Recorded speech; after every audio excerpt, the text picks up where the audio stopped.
वह लटकन के लिए हाथ बढ़ाया, लेकिन यह मान नहीं थी कि उसकी हथेली खुल जाएगी। हार न मानते हुए उसने दोबारा अपने प्रयासों को दोहराया। लंबे प्रयासों के बाद उसने आखिरकार लटकन को हटा लिया। इस लटकन में उसकी बेटी की तस्वीर थी, जिसने उसे पूरा संघर्ष करने की शक्ति दी।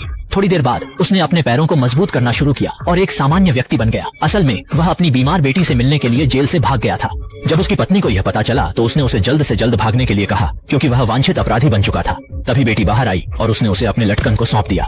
ब्रिंट ने अपनी बेटी को भरोसा दिलाया कि वह उसे देखने के लिए जल्द पैसे जुटाएगा, लेकिन जैसे ही वह घर से बाहर आया, पुलिस ने उसे घेर लिया। यह देखते हुए फ्लिंट तेजी से भागा, लेकिन कांटेदार तार की बाड़ ने रोक दिया। उसी समय एक पुलिस कुत्ता आगे आया, जिससे बचने के लिए फ्लिंट ने उस पर वार किया और तेजी से बाड़ पर चढ़ने की कोशिश की। उसे नहीं पता था कि वह एक विशेष क्षेत्र में प्रवेश कर रहा था। जल्दी ही वह एक गहरे गड्ढे में गिरा और मशीन चालू हो गई।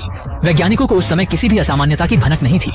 मुझे ऐसा लगा जैसे कोई पक्षी टूट गया है। वैज्ञानिकों ने जल्द ही डिवाइस चालू किया और देखा कि यह तेजी से घूमने लगा। फ्लिंट ने बचने की कोशिश की, लेकिन उसे डिवाइस ने रोक दिया और फिर एक उड़ता हुआ क्रिस्टल उसके शरीर से टकरा गया। धीरे धीरे उसका शरीर क्रिस्टलीय होने लगा और अंततः रेत में बदल गया। फिर दृढ़ता के साथ वह इंसान बन गया। लेकिन जैसे ही वह बाहर आया, पुलिस ने उसे पकड़ा। फ्लिंट दुविधा में भागने की कोशिश कर रहा था, लेकिन उस पर चारों तरफ से हमले शुरू हो गए। लेकिन जैसे ही दोनों पक्ष आगे बढ़ने लगे, फ्लिंट अचानक गायब हो गया।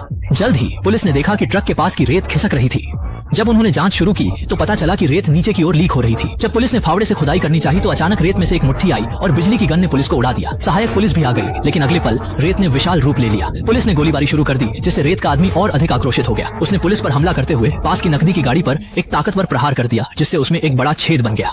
जैसे ही एस्कॉर्ट विरोध करना चाहता था, वह पीली रेत में बदल गया और उन्हें जिंदा दफन कर दिया। लेकिन जैसे ही वह बैंकनोट लेना चाहता था, स्पाइडरमैन अचानक अंदर आया और स्पाइडरमैन को चेतावनी दी कि वह किसी को चोट नहीं पहुंचाना चाहता था। उसे उम्मीद थी कि स्पाइडरमैन किसी के व्यवसाय में हस्तक्षेप नहीं करेगा, लेकिन स्पाइडरमैन इस गुस्से में हत्या से सहमत नहीं था और तुरंत स्पाइडरमैन ने हमला किया, लेकिन प्रतिद्वंद्वी ने आसानी से बचा। लाइक करिए, सब्सक्राइब करिए और बेल नोटिफिकेशन ऑन कर लीजिए।